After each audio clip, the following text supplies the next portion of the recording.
Good morning, everyone. Welcome to the Sunday Culture Review. I guess it's morning or afternoon or evening or night. I don't know. Maybe you're watching this on the replay, but we have a fun show with some amazing people today. It's a full house. We got a full panel. The great creators here on YouTube, and of course, some unique personalities that I appreciate because, hey, they're all my friends. First off, let's start with our very special guests. We have the cookies. We have the ever lovely Elaine, known as Nerd Cookies, and right next to her is, her beau and otherwise a partner in crime, Nick Cookies. Guys, hey, tell us what you got going on about your channel and all of that. Go ahead. Oh, wow. Well, thank you so much for having us on. Love your show, as always. And but yeah, our channel covers sci-fi and fantasy news and lore.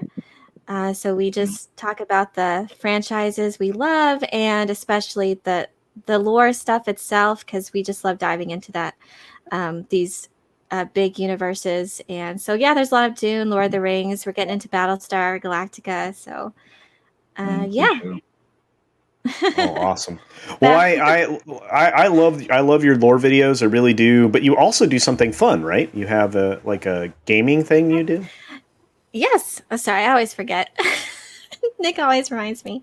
I just started Nerd Cookie Arcade, so it's on Twitch and YouTube when I stream.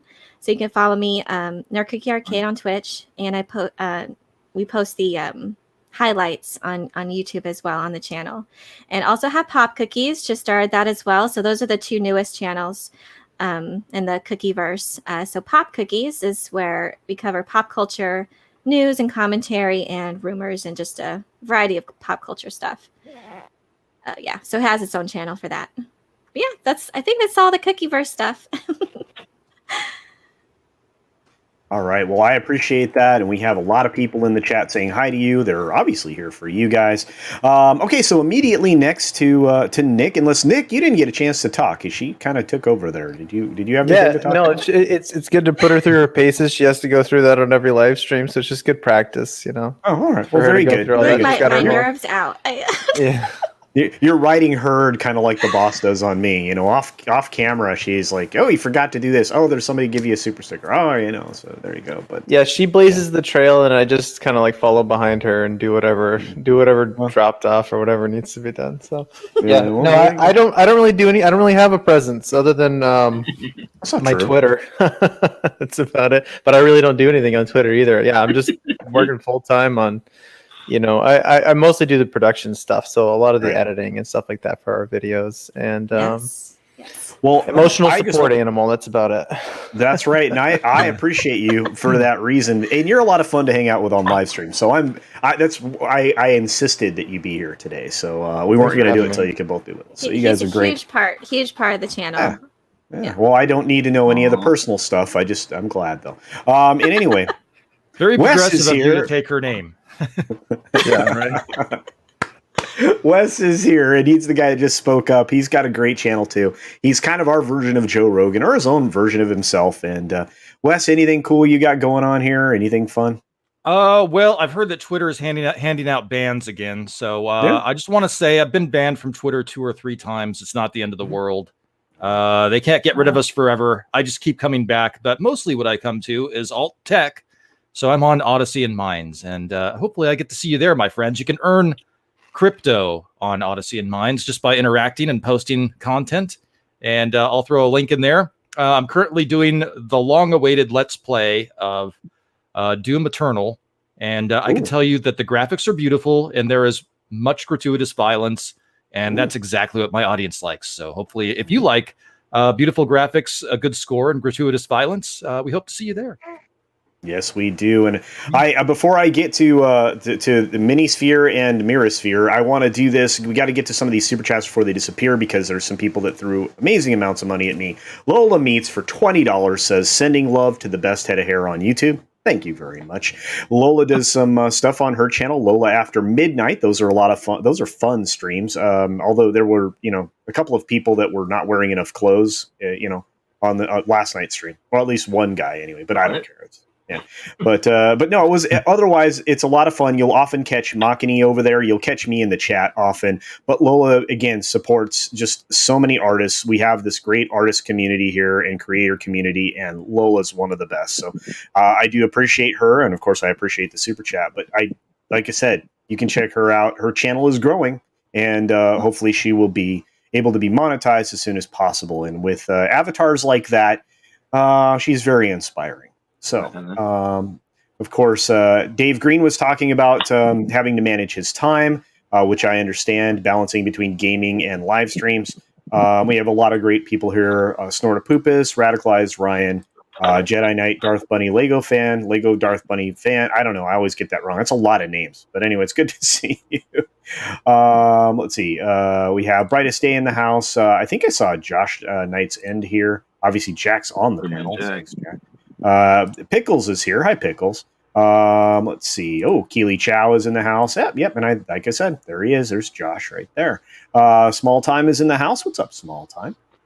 We've got L Punk Trace with the new avatar looking good. One Love, man. Great song. Great avatar. Soul Assassin's in the house, of course. We got Lord Thoth. He is a mod and Modrotic, of course, over there for Gary and the kids. We've got Sultan Al Fahim here. Says too many people. Well, we're going to be good. We're going to be quiet. It's going to be you're going to see lots of adult behavior here. I promise. Mr. CCDV says, look at all these panelists. Yeah, this is the biggest panel I've ever had.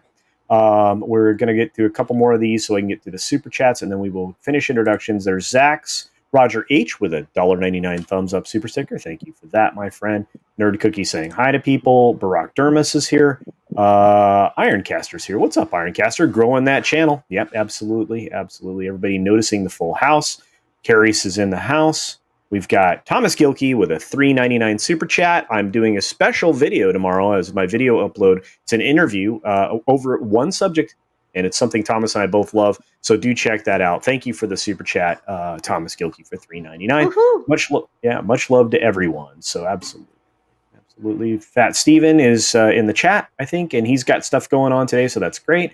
I'm not in a hurry to get to 10,000 because it means I have to take my shirt off on a live stream, so that's not great. Cute Nerd is in the house. Real Wade Nation, Nikki D. There's the Larry. Name so great you have to say it twice. Larry is here. What's up, Larry?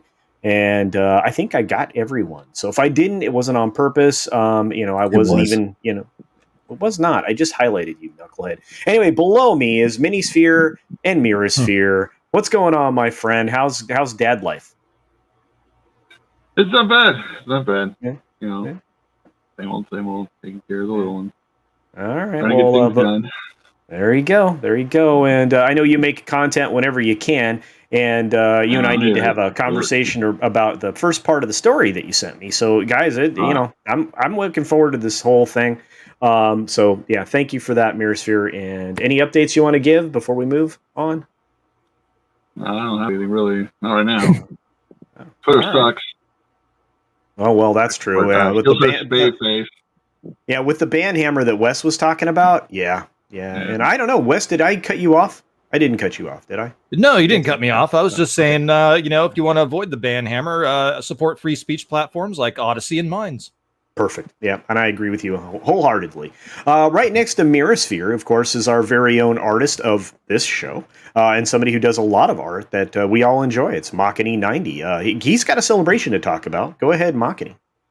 Hey everybody, name is Maki Nayars Illustrator. Yes, after this is the 600 celebration draw stream, and it's kind of on the late side because we were supposed to do it like last week, but it was Father's Day, and I decided to just spend it with my dad. So we're kind of doing like a late celebration stream here. But yeah, we're going to be doing some coloring this stream, so it's gonna be a lot of fun. Of course, everybody on the panel's invited, and just try to make a just a big afternoon party here as we hit another milestone, and I'm just chugging along, just grinding it out to that 1K.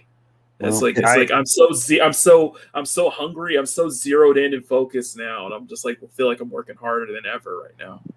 Well, and you know what? You never work harder than when you work for yourself, my friend. And I appreciate that, and I appreciate all your support. Apparently, Bear Dog is talking to the mama in the other room, so maybe we'll hear him from time to time. They're in there having kitchen time. What's up there, Matt? Hey, if like, are we gonna have time to go get crayons? Or are they required to be on? Oh, the coloring? Yeah. Is there recommendations for coloring books? Like, how are we doing? I'm coloring it. And if you've watched my streams, I have a huge arsenal of markers that I use. Oh, okay. So we're not going to be required to color. If you don't want to. If you want to. I don't have crayons. With us, but we don't have to. I don't have any crayons. Uh-oh. You better go get some crayons. Fuck. All right. Okay. Just enjoy. Just enjoy celebrating. You can watch the coloring, that's for sure. And of course, right next to AFK. Well, it'll teach you how to stay inside the lines, Matt. I know that's a challenge. Yeah. For you. So much. Teach you how to shade and such. right next to Makini, of course, is our very special AFK Bard. What's going on, AFK? Hey, can you hear me okay? I didn't even do a sound check. You sound fantastic. It's great to have you. Thanks for being here. Oh, thanks. I am house sitting for my sister, so I'm at her place and I'm using my phone. So I'm having a great time, and I'm just looking forward to hearing all of these awesome people talk about. I don't want to spoil our topics, but our topics. Well, I kind of spoiled the first one because we're going to talk about Dune. There's a lot of news about Dune, and some of it I'm going to sit back and relax and listen to Nerd Cookies and probably Nick Cookies talk a lot about this. Are you prepared for that, Elaine? Oh yeah. All right. Always prepared to talk about Dune. Yeah, I'm not Dune again. If we get any unicorn stickers today, would they be Dunicorns? Ooh, I like that.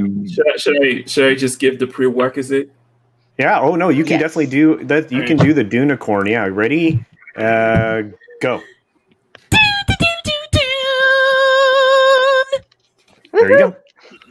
I gotta say, it's better than Mary's. Well done. Yeah, Mary has competition. Let's just say it that way. So thank you, AFK Bard, for getting us to that. And then, of course, has anybody noticed we have a gunslinger of a sort. We have a storyman Jack. He's here for a reason, and he's dressed that way for a reason. Hopefully, he'll tell us. Let's see.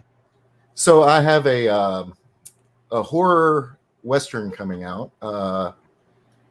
Basically a demonic cowboy kind of deal. And I'm actually going to do the thumbnail myself. So I'm kind of cosplaying Mitch, which is the main character of that story. Oh, it's going to be great. I can't wait. Are you in the barracks? Like, why does it look like you're in a barracks room?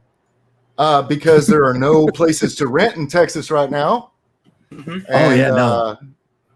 And I think the cheapest 3-bedroom house I could find to rent before we get mine built on the acreage we just bought is nice $2,800 for a 3-bedroom. That's really crap. Whoa! Holy crap!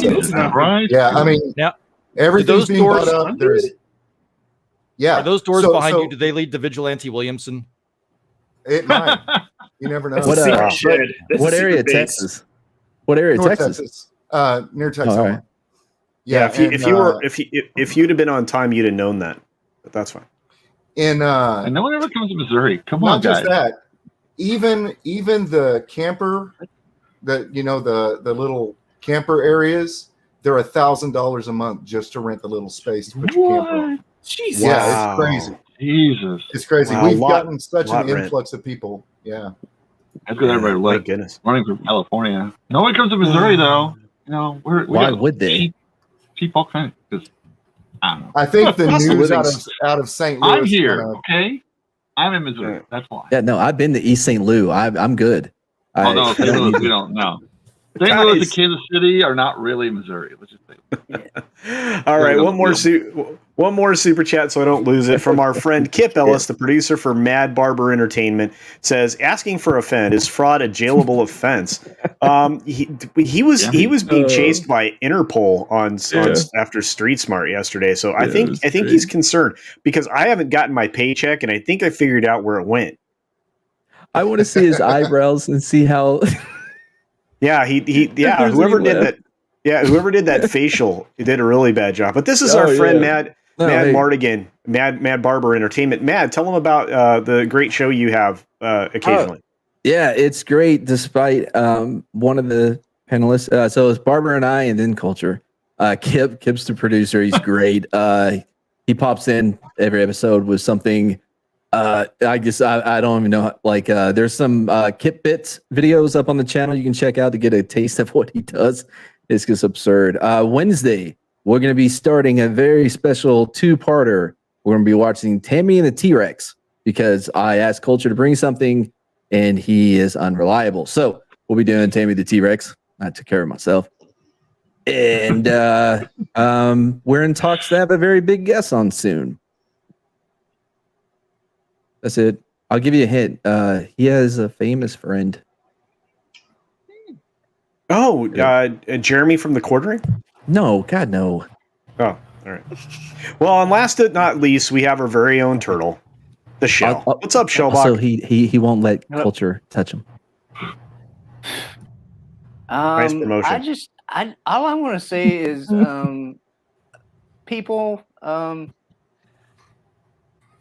get online and go to the Texas Education Board website and, I don't know, donate some money or something, because apparently they are lacking in geography teachers because East St. Louis is Illinois, not Missouri.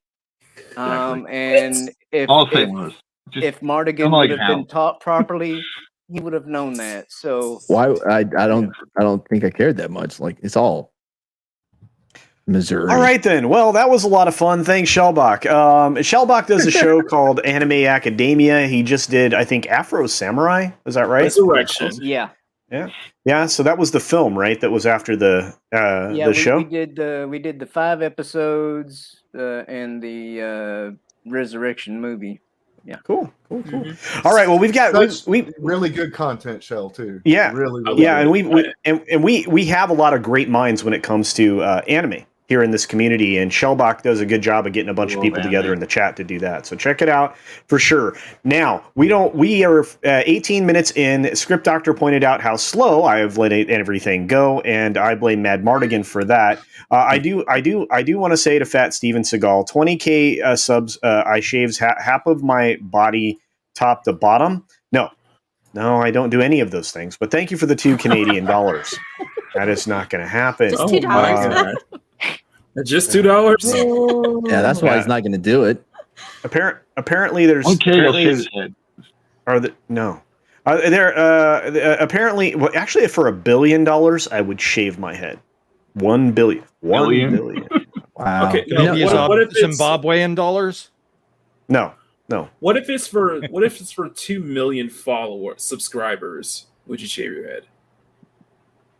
No, because I'd probably immediately be demonetized because, that's not good. You know how you can tell Culture has plenty of money? Because he started at $1 billion. All right. Like, couple thousand, I'd be happy, you know. This is a man who loves his hair, by the way. Absolutely. So you gotta go like this, man. Anyway, all right. Well, enough of my hair. Let's talk about something incredibly important. And for this, I'm changing positions with our two guests so that we can do this. Oh yeah, I'm sad. All right. So, Dune, 2021 is delayed again. They moved it back 3 weeks. Is that right, Elaine? Mm-hmm. Yeah. Well, I can't say that I was surprised that there would be a change. I think they themselves, Warner Brothers, said that all those films that were going to be released day and date are subject to change. Hold on, my cat's going crazy. Stop it. Yeah, so I wasn't, but I was hoping that they would move it forward instead of delaying it again. Especially since that the film festivals are releasing it at the Venice Film Festival, or will have its world premiere there, and in Canada, I believe Toronto International Film Festival as well in early September. So everyone else is just going to have to wait almost 2 months later. So that's kind of a poor Dune fans, I swear. Yeah, everybody's not been getting the best. I mean, think about how many times this film has been delayed or pushed back or and apart from that, I mean, it's been, let's see, the last adaptation was in the year 2000, the miniseries. Right. So it's been a long time, and even then, it's Dune fans have waited a long time to have a definitive, faithful adaptation. With the budget, with the technology to really bring Frank Herbert's vision, his universe to life. So, yeah, fans have already been waiting a long time to see what they imagined when they read the books. To see that fully realized. And so, yeah, it's a little. I shouldn't say that I was shocked, but I was hoping that they would move it closer to its world premiere date at least. Sure. Yeah, so it's a little blow. But that's a real problem, right? Because it's going to be at Venice, and then it's going to be at Toronto, and then it might actually, a few weeks later, make it to the screen so that we can see it. Almost it's just 2 months. It's just and they're worried about piracy. I worry about the film leaking online. I mean, they were worried about the streaming service, as far as piracy was concerned. But I have a feeling if fans are going to have to wait that long, I mean, if there's a version online that someone's going to put up off of their phone, people would just see that. Are they maybe doing that just so that they can maybe get more positive word of mouth? Usually movies will be hey, it got this award here and here and here and here by the time it comes out, that maybe they're kind of hoping that if they do the showing it somewhere else first, that it'll be hey, we can brag about it now. Kind of stuff, or maybe a little feedback, maybe a little editing tweaks, you know what I mean, if it doesn't go over as great as what they think it is, it could be a marketing strategy for sure. I think it's something they're doing to separate themselves from the other sci-fi and fantasy things that are coming out. All your superhero films, even with Star Wars, all the stuff you've been getting from Marvel, it's not been very complex. It's not been very engaging for the brain. It's really kind of simple stuff. And if they see that it's winning anything at film festivals, then they won't see it as just a blockbuster. They won't see it as just some sort of popcorn flick. They'll see it for really, hopefully, if Villeneuve has given it the depth that Frank Herbert gave put into the book. If he's done that, then maybe that'll be an identifier. This isn't just a popcorn movie. This is something that it's going to engage you intellectually a little bit as well. So, maybe that sure, works. I don't know. Are you sure? I don't know. That makes sense. But trying to separate yourself from all the Marvel and all that stuff, for it not to be a popcorn movie is not going to hurt how much what money they could bring in, because it's a big budget, right? They spent a lot of money on this movie. So you would think that they would at least in part want to try to entice as many people as possible. And I don't know if you've ever met some Americans from Missouri, but if you're hey, this is a really smart movie, you're gonna really have to think oh, I'm not going to that. Yeah, it's kind of the tricky thing too. I'm sorry, Elaine, go ahead. Oh no, go ahead. Finish your thought. Yeah, that's kind of the tricky thing too. Is if you're expecting just a normal sci-fi movie, are you happy coming out of this when it's going to end where it's going to end? It's going to end 2/3 of the way through the book, right? And are general audiences going to be happy when they're expecting a complete story? Maybe something that's not as cerebral, maybe something that's Dune's pretty funky. I mean, even though Lynch took it in his own way, I mean, I don't know if you could really judge Dune based on what Lynch did, but it's funky anyways. Like it's an acquired taste for a lot of people. So if you're expecting just a normal sci-fi movie, I don't know. It's gonna be a little bit different than if no one knows about it. But then again, it does have some history. I think at least most people are aware of the Lynch film, so I think it has some of that going for it. Yeah. I'll say this though, as I reviewed the book, and in my review, I said, the first part of the book was the hardest part to get through because it drags on. It tells all the lore and tells the background stories, and it's hard to get through but there's a point in the book where if anybody doesn't know the story, is when they get into the storm. They're fleeing. His mother and him are fleeing. Getting attacked, and then that's when the book just picks off and just freaking. I couldn't stop reading after that point. As soon as that point hit, the whole story just went way high for me. So I'm a little So the movie, if it's only 2/3, I don't know. I'm really, I want to be skeptical because all the movies nowadays Hollywood's made has been. But I hope they do a good job. I did see the old movie, and some of I was like, what? Because I read the book, and then I was like, I don't remember any of that in the book. But yeah. Have they announced who is going to be wearing the codpiece in this one? Because I don't know who you know what I mean? I don't see anybody in the casting. The audience will wear it. They'll hand you a codpiece as you walk into the theater. I don't think that was in the book. It's canon. I think he wore a leotard, didn't he? So this is the thing. This is the thing about Dune. Dune is like Lord of the Rings. It's like Star Wars. It's like a little bit, yeah. Frank went back and he did so much background that you don't see necessarily in the novels, right? He created something that could be real if you look at it from a certain point of view. That's why Lord of the Rings is so great. That's why Star Wars. It's an entire universe that you can immerse yourself into. And I don't know who said it, but I heard recently, for example, Disney Star Wars is just movies thrown up on a screen, where original Star Wars is a universe that you could see people living in, right? That's what Dune is. Dune, because of that background, the first 2/3 of the book, it gives you a sense of, hey, this could be something that I don't even have to necessarily consciously suspend disbelief, because the background work was done. Mm-hmm. Yeah, that's a good thought too, because and of course, Dune was the precursor for Star Wars, and a lot of these other science fiction properties, talking about these huge institutions, this galactic empire, so many thousands of years, massive universe changing events, and just focusing on the individual in the midst of all of this.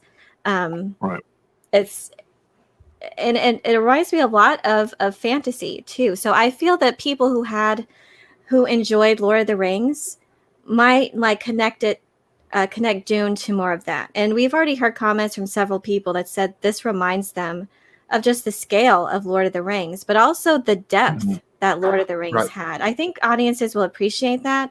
The Fellowship of the Ring also had, that, I wouldn't say slow start, but it's world building. It's establishing the world that we're in. And it's the same thing with Frank Herbert's Dune. But right away, I was immediately engrossed in the story when Reverend Mother Mahayam comes to visit. You're just thrust into this world that's so strange, and you hear terms that you just don't know yet. And through the course of the story, you just learn about things through these characters' journeys, and that's just incredible storytelling in my opinion. That these huge institutions, this huge empire, it's so bizarre, but in a lot of ways, it's so relatable to the individual, what people go through, but also just common themes of religion and politics and environmentalism. So I think people really, I think they're ready for a more cerebral adult story. Well, but kind of in the fashion of Lord of the Rings. I think they want something that reminds them of that. we haven't had that in a really long time, and it's a problem. And like Jack was saying, we haven't had an all encompassing world. It's disappeared. We don't get those stories anymore. And I mean, it's one of the reasons why people gravitate towards your channel, Elaine, is because you are on top of all of these big, dense, large, worlds. I mean, you understand the lore of a lot of this stuff. I mean, you and I talk about Battlestar Galactica, Dune, many other, of these big franchises that exist in these big worlds. And I've been dying for a film like that. I was hoping I would get that with Tenet. Now, I don't care what anybody says. I really enjoyed Tenet, but it still wasn't exactly what I was looking for. Now, if Nolan manages to wrap all those films together, like there was a rumor he was going to do, then maybe there's something beyond that. But real quickly, I'm going to hit a super chat before it disappears from Larry for $2 saying, "Panel of Levinge that last a lunchtime." Yay, y'all. Well, thank you very much, Larry. I do appreciate that. And yeah, we have a great group of people here. I'm very fortunate to have the ever lovely and talented Elaine and, of course, Nick Cookies with us today. We have a super sticker from El Punk Trace for a cool smiley face with sunglasses. Thank you for that. But getting back into it, we didn't really hear much from Wes, and I would like to. Wes, are you you excited? You steeped in the lore here? What do you think about Dune? I'm not super steeped in the lore. I don't know a lot about it, except for the movie that I saw in the 80s. I don't know. I thought I liked the movie. A lot of people give that movie a lot of flack, but I really enjoyed it. Got a good cast. And so, the new one coming out, I just don't know a lot about it, but I'm, reserving judgment until I see it. I'm interested in it. I do want to see it. I want to see how it differs from the previous effort, which I'm told didn't really honor the lore as much as it could have. Yeah, there was some real weirdness there. So yeah, I'm looking forward to that. I mean, who's going to play Sting's character, right? That's what I'm saying. Who's wearing the codpiece? I don't think he's going to be in this. By the way, real quick, I wanted to ask the cookies. I don't know how to refer to them. That's fine. Cookies, yeah. Tell me Elaine or nerd cookies. Well, because I was addressing towards both of y'all, Mr. and Mrs. Elaine. So, or Mrs. and Mr. Elaine. Or Mr. and Mrs. Cookies, yeah. The director, he said some things. Did anything that he say about the gender swapping and some of the other political, little SJW? Does that have you concerned at all for what he has planned for the movie? So the first news piece that was done on it, I think it was from Variety. Yeah. No, Vanity Fair. I'm sorry. So. Oh. Vanity Fair did this huge, behind the scenes look. And that article did give me reason for concern. I did do a video on it, just breaking it down. I think the writer of the article, though, was trying to frame certain things to fit what, the narrative that he wanted. But I only found some things as far as Sharon Duncan Brewster's comments, who's playing Dr. Liette Kynes, who is a male character. So there's that gender swap there. I mean, we could debate about the race of that too, but the race doesn't bother me, but the gender swapping does, because that's you're changing. This is someone else's universe, and if you're adapting that, but you know what, I am gonna see how it goes. But so some of the comments she said was, why shouldn't Liette Kynes be a woman or something, when her and Denis were talking about it. But I think they wanted to frame it like that. I think the writer was trying, or the interviewer was trying to bring that out. But her most recent interview, and of course, yes, I still maintain some caution when it comes to that, because that's the only reason that I could see of any cause for concern. But her most recent comments, though, when the trailer premiered, the world premiere of the trailer, there was this question and answer with Stephen Colbert, and I did a video on that as well, breaking down her comments. She actually sounded really well informed about her character. She always referred to Dr. Liette Kynes as the man when referring to him. So I thought that was good too, and respectful to the source. But what she said about his character was spot on. So, and then she said it was more important. She said they discussed about it, and it was more about presenting the spirit of the character. And I agree with that. I agree, like, while I don't agree with the gender swapping, maintaining the spirit of who this person is just vital. So she seemed to grasp that as well. Yeah. That goes back to Battlestar Galactica when they gender swap Starbuck, right? Yeah. I was really upset, but it turned out to be really well done, right? Mm-hmm. So I want to hold. I mean, my introduction to Dune was David Lynch, right? And then my uncle handed me the book and goes, "If you like that movie, read the book." You'll love the book. I was just like, "Oh, that movie was trash," after I read the book. Right? So I'm hoping that they do something similar, like they did with Starbuck. Keep the character true, but add a dimension of her being female. I think it'll work. Yeah. But the problem with gender and race swapping is that they're not doing it for a reason. They're just doing it in most of our films. If they have a good reason for it and it's believable, like Starbuck ended up being, then I don't have a problem with it. But it is concerning, like you said. Mm-hmm. I think the biggest thing about that Vanity Fair piece that Elaine was talking about, it was the first exclusive, and it threw us both off because when we read it, we thought, man, you've got this whole big movie that you're making, but in the first exclusive, this article is the main focus of that article is the gender swap. I mean, it's like it made us wonder if that was a change that they made to appease people who are going to see Dune as look at the optics, especially from what they've done. If you know about the story and you know who dies and you know who's the hero of this, you're going to have a white. And obviously, Frank Herbert wrote this so that as a warning against trusting in charismatic leaders, putting too much trust in a government or putting too much trust in leaders. But even still, the optics, it's led by a primarily white cast. And you've got now all the black people. I think most of the black people we talked about. Even I don't know if Elaine doesn't want to talk about that too much because it's just kind of. But spoilers. All the black people die.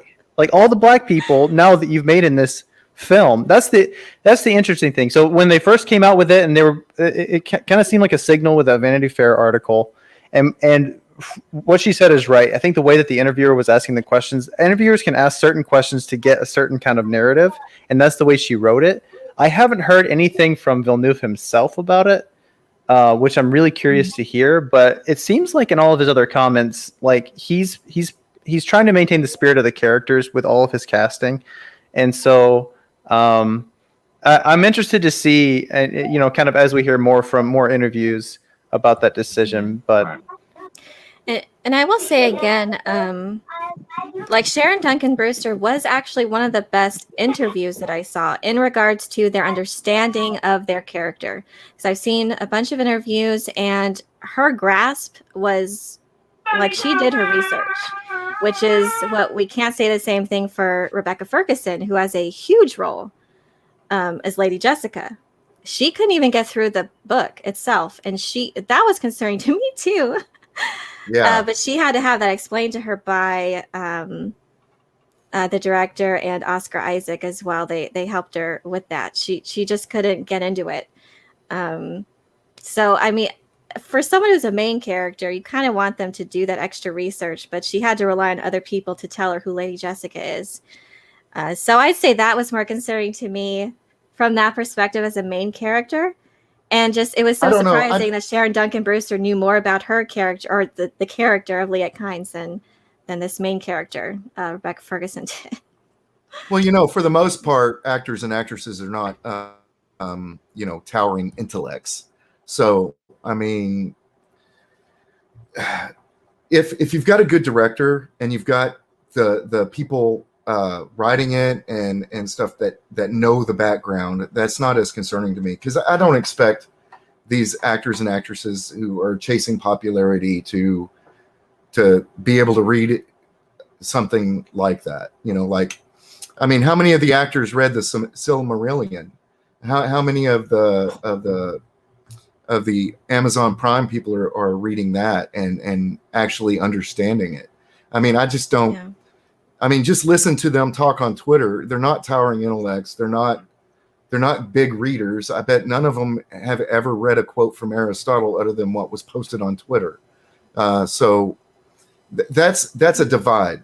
This is why Hollywood back in the old days treated actors and actresses like they were the bottom tier of everything.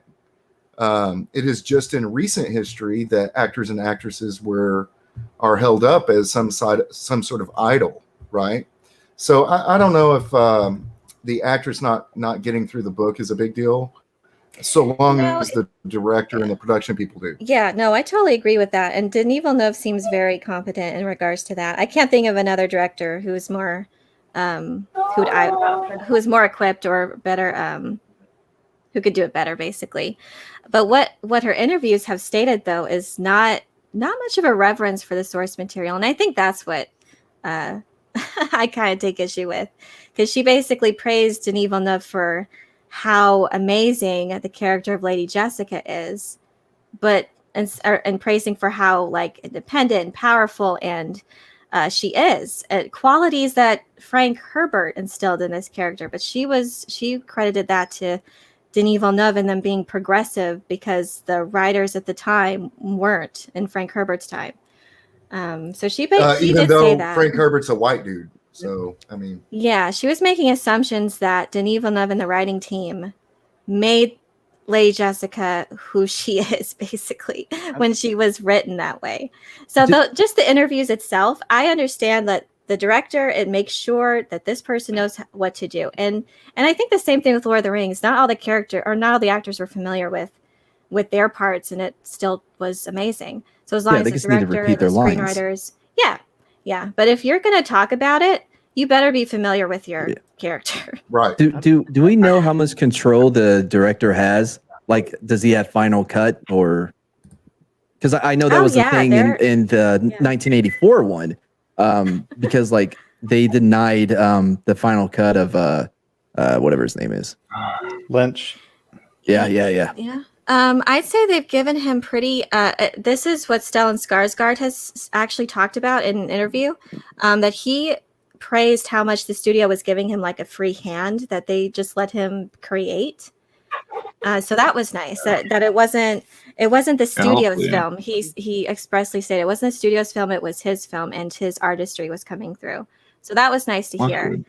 Yeah, and they did agree to him splitting up into two films. Like he said, he wouldn't agree to split in just one film, so they acquiesced to that, and so that's good. I may be the least scholarly here, because the only thing I've really seen is the movie. The David Lynch movie. I haven't read the book. I didn't watch the TV series. So to me, it is Kyle MacLachlan. It is Sean Young. It is Dean Stockwell. Especially him. Right. And it is Patrick Stewart. Okay, so these, and it's been that way for how many decades now? So the things like that lady taking Dean Stockwell's role, that's going to be pretty big for me, I do believe. So, or not Dean Stockwell. What was his name? Oh God, Max von Sydow. Max von Sydow. Max von Sydow, yeah. Mm-hmm. Dean Legend, by the way. Dr. Yue. Yeah, that's as long as it's not as bad as Aragon, I think we'll be all right.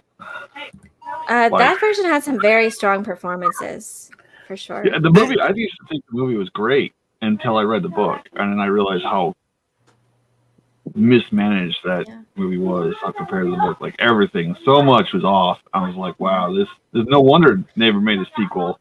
But it inspired you to read the book, so that's good. And that's why I'm excited that all these new fans, this new generation, is being introduced to Dune. So at the end of the day, that hopefully, Frank Herbert's works and his legacy will continue. Right. Yeah, I just hope they don't try to like screw it up and just stick to the Herbert's vision, not their own vision, because they have a lot of problem with like Hollywood and those guys taking something that they never created and then like changing it to their own whatever they feel like.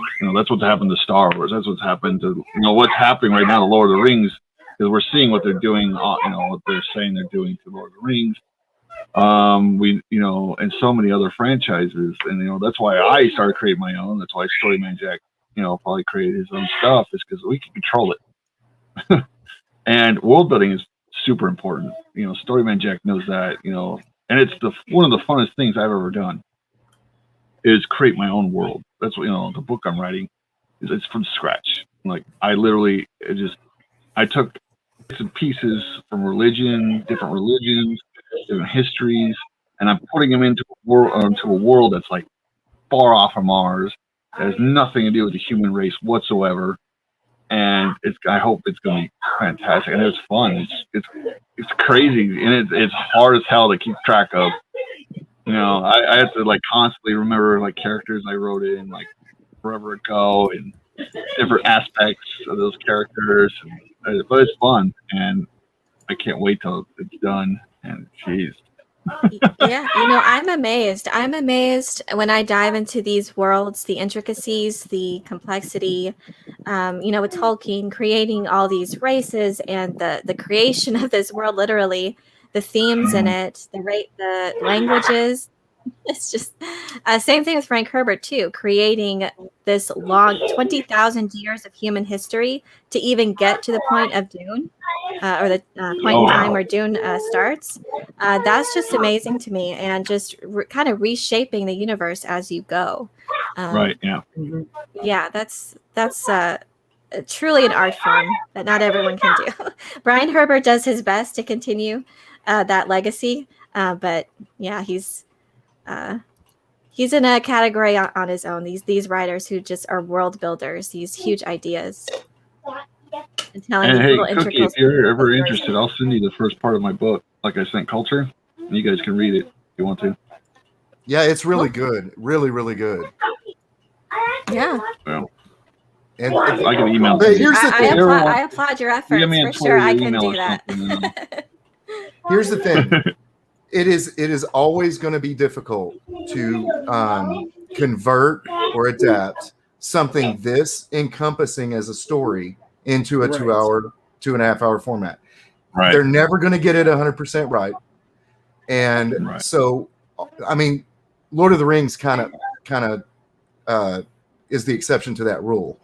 But there are things about the 3 movies that people didn't like. But they're small and minor.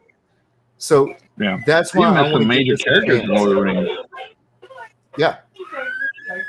Yeah, if you read the books, there's the 2 but they couldn't do it because they couldn't figure out how to interpret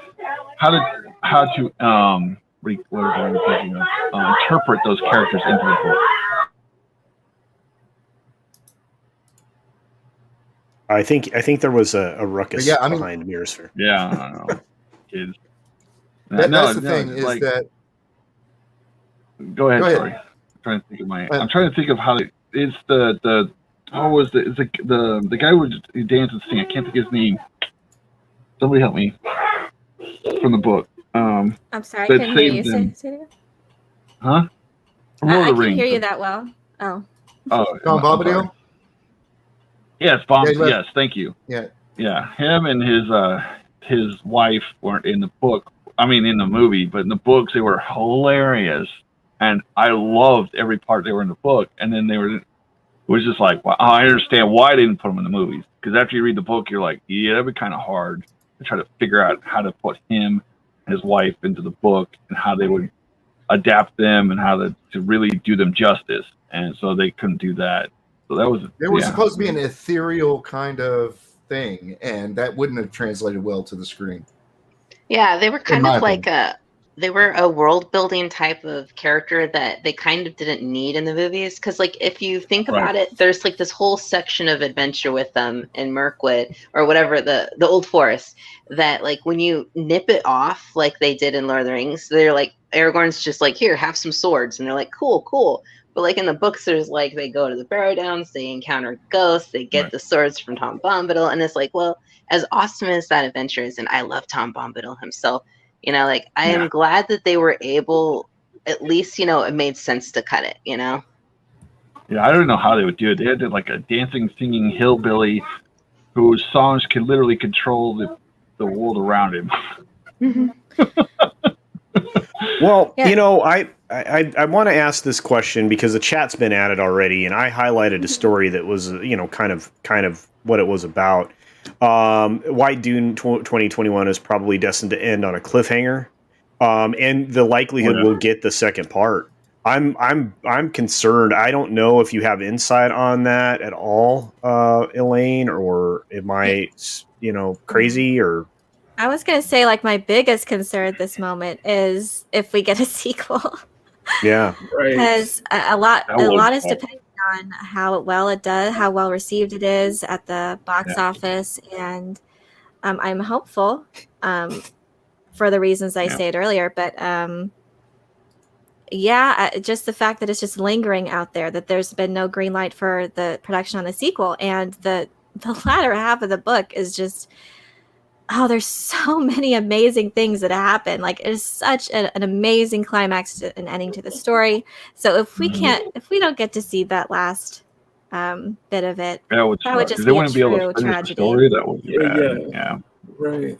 I know Villeneuve wants to. I mean, this is his dream project, so I'm sure he's going to want to make sure he finishes. Right. But yeah, so I just want them to greenlight production, because once they do, I mean, we still have like years to wait. So can you just greenlight it now and start getting it underway? That'd be nice. I think from the way I see it is that I agree with you, Elaine, and I think this is why it should have been moved up, either moved up towards the summer to make it a summer blockbuster, or move it to the end of the year as like an end of the year blockbuster, to kind of like how Avatar was released on Christmas Day and it pulled in such huge numbers. But the thing you have to kind of factor in is that we are coming from, you know, a pandemic. We're coming from you know, lockdowns and such, and we're starting to see, you know, everything open back up and such. And the thing is, and I was thinking about this when we were covering Black Widow yesterday, how well is it going to pull? How well the numbers are going to get? Is it going to pull? Concerning that it's going to be like a post-pandemic, post kind of lockdown time we're in. Like, I wonder what well it will have to do. Because I think, right. Because I feel like it seems like it's like they're trying to pick the right moment to release it. It's not like kind of like push it back. It's trying to find that right moment to where they can get that big revenue that they're aiming for, because I know how big the budget is, because they want to make their money back on this and greenlight a sequel. Mm-hmm. Well, maybe I don't know if it's coming out on HBO Max like their other stuff did, but if it does, that might boost it a little bit to get that sequel greenlit. I don't understand why they haven't greenlit it yet. I mean, isn't that their new marketing ploy? Well, do you think like part of the reason why they didn't do like what Peter Jackson did with Lord of the Rings, you know, filming them back to back? You think part of the reason like they don't have like a high level of confidence in Dune? They don't have doing money. Very well. Yeah, well, I is think that it? They don't have money. I think it's more money. I think it's more in terms with money and not really do with confidence, because they're putting a lot into it. Right. Denis Villeneuve is putting a lot into it. This is pretty much his baby at this point. Yeah, that's true. And it was probably risky anyways to greenlight it. The Lynch's film lost money, and major box office failure. But so I'm sure they're considering that. And Dune is kind of more niche. It's not a lot of. I don't know if it's widespread as like Lord of the Rings as far as like notoriety, and it's so. And it is more of an adult fare. It's it's more cerebral. It's not Star Wars. It's not that big sprawling epic. it's not. There's no jokiness. It's very like more serious tone, and not to say that it's like kids can't see it, because I read the book when I was a teenager, so it's suited for teenage audiences and above. I think even more so for like the teenager itself, because you kind of relate more to Paul's journey, Right. in that regard. So yeah, sorry. no, I don't know. I was just gonna. I lost my thought too. Like sometimes I just go on a rant and I don't know where I'm going. Well, the thing is that from what we're seeing is that they are. It may not be this huge sprawling epic as something you would see with like Star Wars, Lord of the Rings, but they are. I won't say they are pushing it, but they are kind of selling it on it.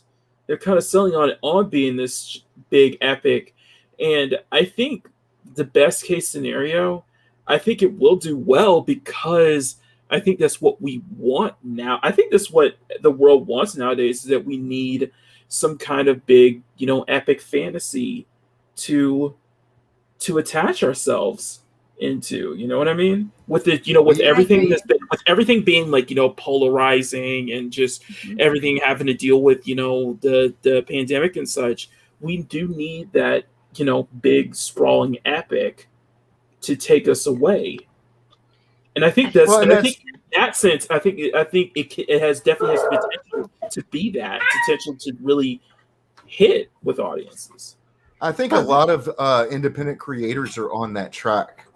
You know what I'm saying? I mean, I think I've got 3 episodes of Circles Riven left to put on my channel, and then it's going to be a novel. And then, we'll see where it goes from there. I mean, I write a story every day. I don't post them. I've gotten to where I can only post 1 a week. But, there are people out there who are independent who have this kind of thing. Read Kai's book. Read Kai's book. Sunsworn. Those are terrific things that could be adapted easily. Yeah. I think going off of just like trying to get this movie more more views and have people there, I'm really concerned about the advertising for it, just because I feel like it relies on 2 different fronts. One, obviously getting people to know that it's coming out, and honestly, I haven't seen trailers for it anywhere. Like, I legit keep forgetting that Dune's a thing. And then another thing is I feel like it relies very heavily on an older generation of people to get their kids interested in it. And I don't know if that generation of people are really into movies and stuff anymore. I don't know. I don't want to assume anything, but I know my dad was really into that book back in the day. He didn't even know the movie is coming out. He has no interest in it anymore. And I'm just I'm afraid that there's just not as much of this knowledge of it, like Lord of the Rings. If you mention that to kids, they'll be like, oh yeah, that was a book series, but it's a great movie. You mention Dune to somebody and they're like, that's a thing, right? I've heard of that before. And you bring up a good point, okay? Because it's there's not much in the way of marketing and trailers. So it does make me wonder if some of the how big Dune's budget is going to be spent on really pushing the marketing, especially I have a little bit of insight into that. Into the kids. My son is 20 years old. Every week I play Dungeons and Dragons with his friends, right? They're all looking forward to this movie. Every single one of them, because nerds are nerds no matter their age. Exactly. And and I'm just saying, because the oldest one is I think 26, my son's 20, and they're all looking forward to this. They're craving this, they just don't know it. They're craving the big epic. They just don't know. My son's favorite movies of all time is Lord of the Rings. And I was I was just to say, I was curious about if they've released any more trailers, and I just looked it up. And did you know there was Next month is going to be a big month. Well, they released a new trailer for it 2 months ago. Did anybody know that? I haven't heard anything about another trailer. Nah. It might just be okay. So they did have footage from so when they released the world premiere trailer, there was actually extra footage that wasn't in the in the trailer, but they showed it like afterwards or something. So they had footage, like extra footage of Lady Jessica and like a few other like things. So that might have been pulled from that, because they technically showed that. It just wasn't part of the official trailer, but they had this extra footage in the world premiere in the question and answer beautiful. portion. I believe the visuals are so beautiful. I hope that's not all we get is what we already saw. So in regards to the marketing so far, I will say I was very surprised by the first trailer that they revealed so much. I didn't think we'd see any sandworms. I would, and not just the sandworms, but they were showing like these battle scenes and like major events. And like if you're familiar with the book, you'd know what's going on. But yeah, huge like epic events, significant events in the film, and they're just putting it all out there. I was really surprised how much they wanted to. They kept the Baron a little bit of a mystery, so we still haven't seen like him in his full glory, and we haven't seen Piter de Vries yet either, the Twisted Mentat. So I'm really looking forward to seeing him, and I was hoping. Well, in regards to the first trailer, I'll finish my thoughts. Sorry. Yeah, I think they just wanted to like put it all out there and try to like draw in that general audience. Just, you know, we have these battles, we have these epic like ships, the scale of it, just to present that to audiences, and also just to highlight some of these actors already. Like Jason Momoa like stood out like a lot to me in the trailer, and I think they were trying to really highlight that. Because obviously there's his popularity from Aquaman, you know, and other things that people are familiar with. But also like Josh Brolin, like people are familiar with all these actors, so they have a stacked cast for sure. So I'm really hoping that, and like Oscar Isaac, like so many of these people that general audiences are aware of, and there could be crossover there from, you know, Marvel and Star Wars. So I think they, you know, were considering that in regards to casting, but still it's wonderfully cast so far, as for the most part, is what I can tell.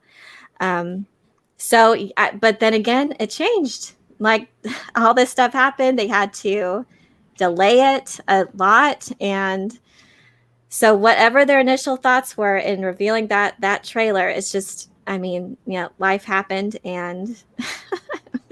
So I'm hoping they're going to ramp it up again, like summer, all these blockbusters. They're going to push out like more trailers. Hopefully they're going to focus on the villains, because I would love a villain-centric trailer. And July is going to be a big month for Dune. So that's what the rumors are. So hopefully we'll get some new trailers and content, and they're really going to ramp up this machine. So hopefully they'll do that. So I just watched the second trailer, and oh man, I liked it a lot more than the first trailer, and Wes agrees with me on that. Like it gets your blood pumping. Like I'm like, okay, all right, Dune. Okay, I can do without. All right, I can forgive them not having a cod piece. These toys. Well, you still don't know if there's a cod piece because the Baron hasn't been seen yet. It would be a happy surprise. But yeah, I didn't even. Where was that second trailer at? Right. Because that's the first time I've seen it. That was a couple of months ago. I mean, that looks awesome, dude. I can't wait to see it. I mean, the only thing I'm not sure about is the Cyberpunk 2077 soundtrack, which seemed a little out of place. I think it worked for it, but did you notice the HBO Max, the HBO Max the watermark on the trailer? That was interesting. What did it bottom say? Right corner. Oh, it said said HBO Max. Oh, yeah, okay. Was that the HBO Max trailer? Theaters or something? Yeah, I think they're going to release it on HBO Max at the same time, just like they did the other stuff. Yes, I don't think I'm probably going to go see it in the drive-in theater. Probably want to see it. Yeah, seems like that'd be a great drive-in movie. You know, I'm surprised that drive-ins haven't come back with everything that's happened over the last. I've been waiting for a drive-in to open. I know. There's no one near me. We have one, and then we had a theater. I don't know if it's still open or not anymore. Yeah, last time I went to a theater, they're like boarded up and stuff. So. Well, I think maybe the reason why I like the second trailer more is because like the first one seemed very, we're talking about the story and lore. I'm like, I don't know who these people are. I don't care. But then the second one's like, we're stabbing mother effers. Sorry, I can't say it how I normally would. But like it was more like, yeah, swords. Ooh, it may be a laser sword. I don't know. I had to watch it again. Jason Momoa. Is this what you shared in the private chat, Matt? Yeah, yeah. And I went ahead and dropped it in the live chat as well for everybody. But so that looks like they. So I can tell you that's a fan edit. That's not an official trailer. They repurposed, like Elaine was saying, they repurposed a lot of those clips from that world premiere interview with Colbert. They had a lot, like when Lady Jessica's walking. So a lot of these things they recut it, and I don't know what that music is. So Hans Zimmer's doing the score. I think he did the score for the first trailer too. But that looks like that's because I'm looking on Warner Brothers official, and I just still see the one. So it's got to be. I'm thinking that's a fan edit, but it's a really good fan edit. Yeah. Oh, I love a good because I've made trailers for dumb stuff that we do on our channel. Like some of the after school specials. So yeah, I love a good fan trailer. Carpenter Sound, amazing trailers that he did. So good that he's actually working in Hollywood now doing trailers, which is always nice to see. But anyway, am I still up? Because I'm not even looking. Yeah, you're still highlighted. Yeah, okay. Yeah, so it is it is a fan made trailer thing. I'm looking at the channel. Yeah, I was gonna say, like, where is I? It's really good. It's better than the actual trailer. There was some excellent footage in there. I was hoping we get like official, like different kinds of trailers for specific things, like a Lady Jessica trailer and like the Harkonnens trailer, like villain centric. We still need to see David Dastmalchian and his twisted Mentat. I really want to see it. Yeah, I think. I think you make a good point, Elaine. He's perfect. For as far as the marketing point, have multiple trailers that highlight different aspects of not just the film but the lore itself. That highlights different characters. That highlights a lot of things. And that's going to help sell it, and it's going to generate more excitement. Yeah, get this in front of people and get them talking about it. Do you think they're just waiting until like August, September to start the big marketing push? Well, but probably, I guess, when they finally have an official date, they can put that on the trailer. October 22nd.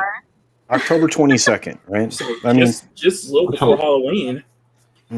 Yeah, so unless they intend not to change it anymore, and that's the date, then they're probably wanting to have all the trailers have the official date on it. I think there's so much uncertainty behind the scenes here too with Warner Brothers. I mean, when they moved it initially, Villeneuve put out this scathing release. I don't know if it was to Deadline but he slammed Warner Brothers for doing that. That was that Collider one. HBO Max, So there's a lot of I think there's a lot of stuff going on behind the scenes. There's so much uncertainty about what they're going to do with this thing, and I think that's what slammed the brakes on any marketing, is because they still don't know. They moved it back 3 weeks, but I mean, and Elaine's she's been calling it since the beginning. People are like, what can we expect? She goes, expect everything to change, because it's been, we haven't gotten any good reasoning for why they've done a lot of this stuff, and they're so uncertain about it. I mean, I think that their reason for changing it this time was to get it a better date, not so it's not competing a lot. And I forget what other movies are coming out around that time, but I think Jackass 4 is coming out, and then there's an Anya Taylor-Joy movie coming out. There's not a lot of big movies. See, I think that's No Time to Die is coming out then, right? I think it'll be no. Time That's to called Die. Jackass 4. Well, yeah, that's it. No, I think it will be No Time to Die. I think what the thing is that I think that people are clamoring to get back into the theaters now. We're seeing successes with like Godzilla vs. Kong, F9, and a few others, doing well in the box office. So I think that if there's any time to release it, I would say probably about that October slot, that late fall into the winter slot might be the best time to release it, because that way you have enough time to make a huge marketing push, and then because you're not in too much competition with other films, you have a shot, a break. You have a shot. I think, honestly, I'm going to be completely honest with you. I think Dune has a shot at more success than something like The Eternals or Shang-Chi this year. Oh yeah, I agree. I think people might be, and I know we kind of scoffed at this before. I know I did when it came to like Star Wars fatigue or Marvel fatigue or something. But I'm actually kind of feeling like fatigue when it comes to superhero films and the like. I just feel like there's too much. It's like quantity over quality. There's just too much and not enough like just good quality films. Like just to have those spread out more. I think they could appreciate or at least more. Not too much of a focus on quality. I think it's a big difference and a big marker for a lot of these is, does it have source material? Is it based on successful source material? Most of the stuff that's coming out now, they're getting writer directors and they're just coming up with a new story, and that a lot of times it's super hit and miss, especially with comic books and all the things they're doing with those. The source material is not really set in stone. There's a lot of leeway there, but like that's what you saw happen with Star Wars. Star Wars didn't have at least these new ones or some of these other ones they're coming out with. They don't have set. They threw all the whatever source material they had in EU out. And then it was just a crapshoot whether or not it was going to. Some people liked Rogue One, that was okay, but then the sequels and where all that went. But then you have like Lord of the Rings, beloved, tested source material. That's epic. So I'm interested to see if this is a good change of pace because it has such established source material. I think that's what makes the biggest difference for this. Yeah, I think and they're actually honoring the source material, not just being like, and maybe that's what we want. Part of the changes, right? That they want to go back and make sure it's good. Now, I'm like 50-50 on whether it's going to be good or it's going to be trash because of everything coming out nowadays. I mean, I liked Kong versus Godzilla, but it was still not a great movie. It was just better than everything else that we're getting. It was you know what awesome. I'm saying? It was fantastic. It was great until the people talked. I was just like, hated the people. Fight. Just do the monster fight. Don't have anybody talk. Just have monster after monster after monster, and everything's fine. I've not read the one caveat. Oh, sorry. Oh no, I was gonna say the one caveat is like the little girl didn't bother me as most of the time whenever I see a kid in the movie, I'm like, why won't they die? You know what I mean? But like that one in this movie was like, yeah, she's fine. She doesn't bother me that much.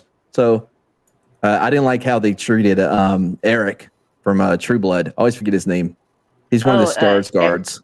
Jason Skaj something or other. Yeah. I don't know. Jason Stars guard. Yeah. So how's he related? I'm sorry. Sorry, what? Go ahead. I'm sorry. I didn't. Oh no, that's okay. I was just kind of curious as far as like I have not read it. I know it's a huge book, so I was just kind of curious. Talking about source material and stuff, like the difference between, say, like having the Lord of the Rings, because each movie was technically a book, right? And I would like arguably they did a great job of like trimming off what they couldn't really get, but telling the story and keeping it true to the characters, and then comparing that to, say, The Hobbit, where they had a very tiny book and they stretched it out and they just like made a whole bunch of stuff up and the characters were all out of character. And so I was wondering, for as people who have read the books and stuff, like, do you think with a book that size and the fact that it's getting cut in half and being put into movie, if there is a good chance that they'll be able to use that material? Like, would you be able to, like, for instance, look at the book and pick out what you would want for your own movie? You know, like, is that something that you think will actually succeed? Well, I think just to jump in here, and this has been an incredible conversation. Thank you all very much. It's been a lot of fun You're welcome. to produce. Shut up, man. But no, the book could actually be divided into three pieces, much like they did with the Lord of the Rings. Although those were each independent books, they were essentially all one story. They could do the same thing with, and that's the thing with Hebert's work is you could end up with a lot. There's just so much. It's terribly dense. I mean, there's more story to be told in just that. Right. I mean, I would break it up into lots of pieces, but I do have to say real quickly that I'm going to divert us for 20 seconds or so each and say Black Widow opening weekend wagers. Who thinks it will open less than 30 million? It's a good question. Okay, so we're talking domestically. Yeah, domestics. Yeah. Okay, yeah. So we were talking about this on yesterday's Rogue Entertainment that it was like projected it was going to be like 70 to 90 million overall, but domestically, I would say you're pretty much in that ballpark, about 30 million. I would go little bit lower to say about like 25 to 21 million. I ultimately I don't think it's going to make it's going to end up making the money it's getting back, because that's a $200 million budget, and considering lockdown procedures and such. Yeah, I was going to say there's some site, but yeah, I'm looking at somewhere between like 21 to 5 million. I don't know. I have a feeling that there's a lot of people like me out there who will not give a dime to Disney anymore. Right. Well, I'm going to take the over, and I'm going to tell you why, because I don't think they're going to let it fail, especially not to that like degree. You know what I mean? Like, they're not going to let it like completely bomb. So, you know, maybe they'll do like what people think they may have done with Captain Marvel. You know, you go see like, oh man, we got the last 2 seats. Wait, why is it empty when we're actually in here? Just saying. Well, I mean, I'm actually going to go watch a different movie that opening weekend just because of Disney. I mean, I'm done with them. Good, yeah. I'm completely done with them. I used to be one of those guys. I think the Disney hate. I think first of all, she's dead, Jim, and so nobody cares. Yeah. And then it's far too late, and then Disney is just so much bad will right now. I'm in the F Disney camp too. If we're ever going to get a change, out of these people, we have to stop giving them money. Yeah, that's the bottom line. Even if you're hate watching, we're giving people that are ruining everything we love money to do it. Well, so I actually have a different take on that. I've been saying it for a while now. Like, I am cheering them on to just go cuckoo bananas with all of it. Why? Because the more they make things like Loki, yes, Tina, it's bad. The more content everyone's going to have on YouTube. You know what I mean? Like, at this point, Star Wars is done. It's done. I don't know how it's even going to come back. By the way, whatever happened to the High Republic? Bring on more geodes. I'm a geode sexual for life. That's all I'm saying. Like, it has been so great for the. Oh, great. I was just here to heckle people in the background. I'm sorry. I'm sorry. Oh my God. Why does Wes's background look like it screams happy ending? Wes, just open the massage parlor, bro. Yeah, it's only part of only the back is the massage parlor. The front is the office. Who's the guy who thinks he's a cast member from Dallas? Let me ask you guys this: what are your? And I'll start with Elaine and Nick. What are y'all's like box office projections for Dune? I think it'll make money. I don't think either one of us think it's going to be a smash hit. I don't think it's going to catch like crazy. It's not going to make in-game money. It's not going to make Infinity War. It's not going to be an Avatar. It's not going to be anything like that. But I think it'll make enough money. It's doing the simultaneous release on HBO Max. They're always going to be able to look at that and say, yeah, well, we had HBO Max, so. Are they really going to be able to make a good judgment from how much money they made on the opening weekend, because they know they released it streaming? It's day and date release. So agreed. Yeah, I'm hoping it does at least as good as Godzilla versus Kong. I'm going to watch it on HBO Max, and if it's good, I'm going to go and watch it at the theater, and I might even go watch it at the theater several times if it's good. And the big upside to this is that at least Dune is not under Disney, where they're going to pay you where you're going to have to pay $30 to watch it. So, and I'd say that it has great rewatchability. I can see people going to see it multiple times. Yeah, Godzilla versus Kong didn't have tons of rewatchability, but I think Dune will. I'll say this: I don't think the first weekend will be like super impressive, but let's say the first weekend comes out, people see it, and it's freaking awesome. what's going to happen is the word of mouth is going to go out, and then that week, and then further on, it's going to explode. It matters how good they do, and how if they are honoring the books and if they're really making a good movie. I think the week after, next weekend will probably be the best you'll see, because word of mouth is very important. The problem with a lot of these companies is they're just like, hey, it's Marvel. We're gonna make crappy movies, but we're putting Marvel on it. That's what Disney's been doing. That's why they fail so much, is because people are getting smart to that crap. They're like, just because your name is on it doesn't mean it's gonna be good. But I don't know. We'll see. I was going to think of Disney and Marvel like the National Lampoon's logo now, where like it has the label and you slap it on there, and sometimes you can get a quality movie, but like there's going to be 15 or 16 other movies that come out where it's just like it says National Lampoon, but it's a piece of crap. That's a really good analogy. I like that a lot. Yeah. Hey, I have something to say real quick. Nothing from Marvel. Nothing from Marvel was good. Hey, Steven, the girls like the hat. I'm just saying. Do they? You might want to get you one. Yeah. Okay. I like You're like drunk in the fedora, right? Is that what it is? I'm not from Texas. I can't wear a cowboy hat.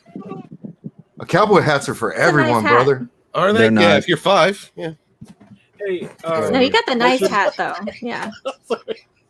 That's cultural appropriation. So like I said, if I walk outside right now, 30% of people are wearing cowboy hats. I believe it. That's because you're in Texas. I'm in the Northeast. They laugh at me. I'm in Texas too. I haven't seen anybody wearing a cowboy hat. Where are you in Texas, though? I'm in San Antonio. I live in rural California, so That's you see true. cowboy hats all over around here. And you're not gay, Wes? I was born and raised in East Texas. I grew up on a cattle ranch. Rarely did I see a cowboy hat. I see cowboy hats are more of like a special occasion or like a dressy. Well, yeah, if you're going to the rodeo. Dress Nick up in a cowboy hat they keep the sun off your face. We're in the San Antonio area too. From Rhode Island, who had the really New Jersey accent, that can't say his R, can't say his R, so it's like ka and stuff like that. He wore cowboy everything, cowboy boots, cowboy hat. Oh, there are people in Delaware that think they're cowboys. Absolutely. So North Texas is definitely the place for cowboy hats. Like you're from New Jersey. It's mostly baseball hats, though. Right. Unless you're going to a dance hall or you're going to a rodeo, you're not gonna see cowboy hats. You're not gonna see somebody at HEB grocery store just rocking a cowboy hat. My grandfather's ranch, everybody wore cowboy hats. Keeps the sun off your face much better than a baseball cap or anything else. Yeah. Well, especially with all the stockyards and all that. In North Texas, you're going to see a ton of them. Down here, you start getting close to Mexico, and you're like, you see, it's a little different. You still see it. Oh, yeah. It's still all over Texas. The biggest marker is all the trucks. That's the biggest Texas marker. Everyone's got. Yeah, and I have a truck too. Giant truck, yeah. Hey guys, Here's I made that whole joke, and you put a hat on. I'm sorry. Hey guys, sorry to interrupt, but I got to get going because I do have people are already waiting for me to go set up. We're about to start soon. So, 600 subscriber celebration stream on my channel starting real soon. Congratulations. Thank you. And I've invited a lot of people to show up. So hopefully I'll see you guys there. And definitely if you guys want to pop in the chat, just let me know. I'll send you guys a link. But and I'll drop the link in the chat as well. I can see Bruce is already waiting. My co-hosts are already Crack that there, whip, Bruce. Anyway, we're gonna help celebrate. It's gonna be a little party. You can think of it as like a Sunday culture review after party. So anyway, Will we guys, have fun at that after party? Yes, plenty of fun. The review. Anyway, guys, I will see you all later, and I'll put the link to the stream in the chat so you guys pop in. So hope to see you all there. Much love, guys. Thank you. Much love, brother. And we have the Brady Bunch going there for a second. Yeah, well, I had to get myself back in here. Nobody noticed I left for like the last 20 minutes, but that's fine. Anyway. Oh, yeah, it's your show, isn't it? I mean, it's hard to keep track of the movements. Look, it was a lot of fun moving everybody around and highlighting the people. This was a great chat, and somebody said in the course of the guys in the chat are amazing today. Everybody that's out there, ladies, guys, whatever. But it was a good question to ask about the toy sales. Do you have any insight on that at all, Elaine? Because these are the McFarlane toys that they announced back in December of 2020. Those are cool. Mm-hmm. Those are really cool. Have you seen the Baron Harkonnen? That's probably like the I best glimpse we have of him is his action figure.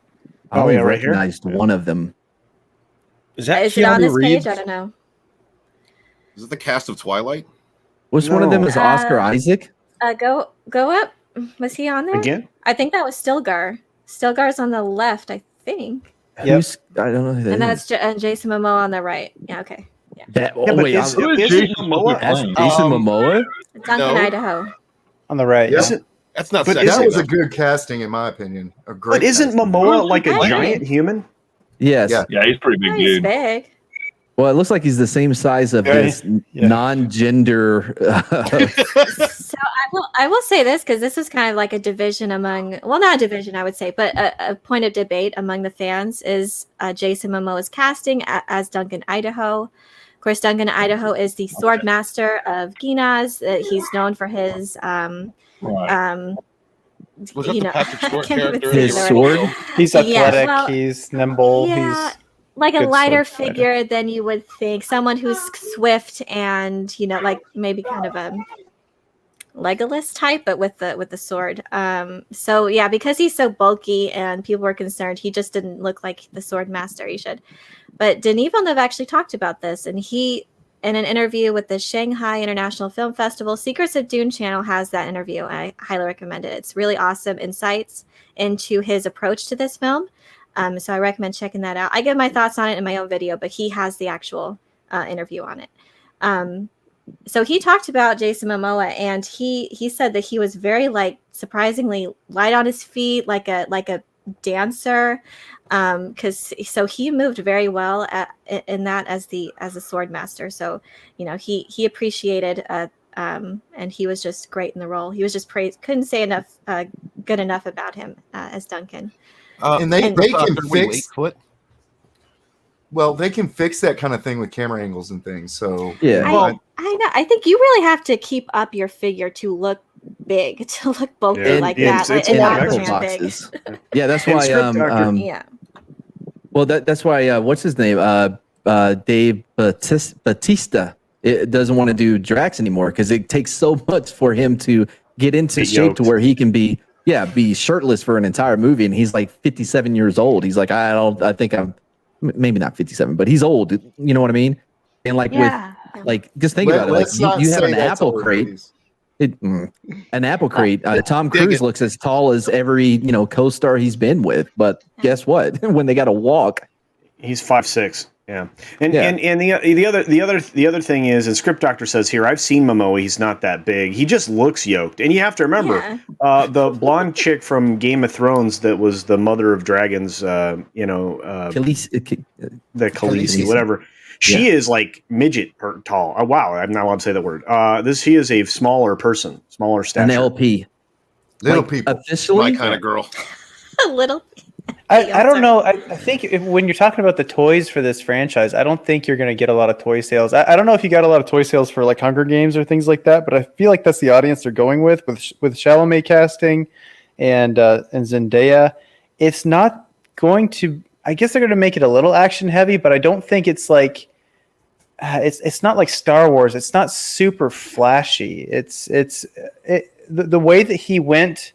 With the design of it and the style is very minimalist, and so I don't think you get a lot of good toys when you're going a minimalist style. That's why they look kind of janky. That's why they don't look really that great because it's very realist. There's not a lot of they don't really highlight a lot of the like in the '84 film. There was a lot of crazy stuff going on with costumes. Yeah, I think there's more excitement about the Dune Imperium strategy game. That has a lot. Yeah. It is taken from the images of the movie, so you actually get to see David Desmalchian as as the Mentat. That's the only footage we have so far, but you see his image in that. Yeah, I want it to be good, and I know Elaine knows this because I'm a fan. So it's one of those things you get incredibly invested in these properties and you want them to be good. And what we don't want is, somebody I mentioned in the chat, we don't want Star Trek. We don't want the Kurtzman effect. We don't want whatever happened with Star Wars. We don't want these things destroyed. We don't want the Chibnall effect like they had with Doctor Who. We want good leadership, good stories. We want our stories. We want this stuff to look what it's supposed to look like, even if it's not complete. And absolutely, it's not that we're just invested. It's what we learned from them.